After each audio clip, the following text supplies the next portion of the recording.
நீங்கள் பார்த்து கொண்டிருப்பது நியூஸ் 21 செய்திகள். தமிழ்நாடு செய்திகளை உடனுக்குடன் தெரிந்து கொள்ள நியூஸ் 21 செய்திகளை பாருங்கள். ஒட்டன்சத்திரத்தில் அரசு போக்குவரத்து பஸ்ஸில் பிரேக் பிடிக்காததால் நின்ற கண்டெய்னர் லாரியில் மோதியது. பயணிகளுக்கு படுகாயங்களுடன் அரசு மருத்துவமனையில் அனுமதி. திண்டுக்கல் மாவட்டம் ஒட்டன்சத்திரத்தில் திண்டுக்கல் பழனி ரோட்டில் உள்ள பாரி மஹாலில் ஜவுளிக்கடை நேற்று முதல் செயல்பட்டு வருகிறது. ஒட்டன்சத்திரம் முகமது ஷாஜஹான் என்பவர் கண்டெய்னர் லாரியில் ஜவுளிகளை ஏற்றிக்கொண்டு வந்து பாரி மஹாலில் இறக்கிவிட்டு கண்டெய்னர் லாரி மஹால் முன்பு நிறுத்தி வைக்கப்பட்டிருந்தது.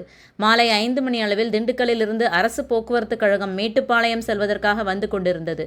கோவை மாவட்டத்தில் உள்ள சிறுமுகை என்னும் ஊரைச் சேர்ந்த அறிவழகன் மகன் சுரேஷ் என்பவர் அரசு பேருந்தை ஓட்டி வந்துள்ளார். ஒட்டன்சத்திரம் அருகே வரும்பொழுது அரசு போக்குவரத்து பஸ் பிரேக் பிடிக்காததால் டிரைவர் கட்டுப்பாடு மீறி பாரி மகாலுக்கு முன்பு நிறுத்தப்பட்டுள்ள கண்டெய்னர் லாரியில் பின்புறம் இடித்து விபத்துக்குள்ளானது.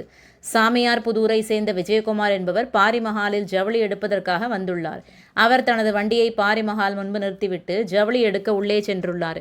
வெளியே சத்தம் கேட்டு வெளியே வந்து பார்க்கும்பொழுது விஜயகுமார் என்பவரது ஸ்கூட்டி விபத்துக்குள்ளாகி அப்பளம் போல் நொறுங்கி கிடந்ததை பார்த்து விஜயகுமார் அதிர்ச்சிக்குள்ளாகினார். அரசு பஸ்ஸில் பயணித்த பல பேர் காயங்களுடன் அரசு மருத்துவமனைக்கு ஆம்புலன்ஸ் மூலமாக அனுப்பி வைக்கப்பட்டுள்ளனர். இதில் ஒரு பெண்மணி மோசமான நிலையில் உள்ளார். போக்குவரத்து நெரிசல் 1 மணி நேரமாக இருந்தது. இந்த விபத்து குறித்து ஒட்டன்சத்திரம் காவல்துறையினர் தீவிர விசாரணை மேற்கொண்டு வருகின்றனர். ஒட்டன்சத்திரம் தாலுகா செய்தியாளர் ராஜலட்சுமி செல்லதுரை.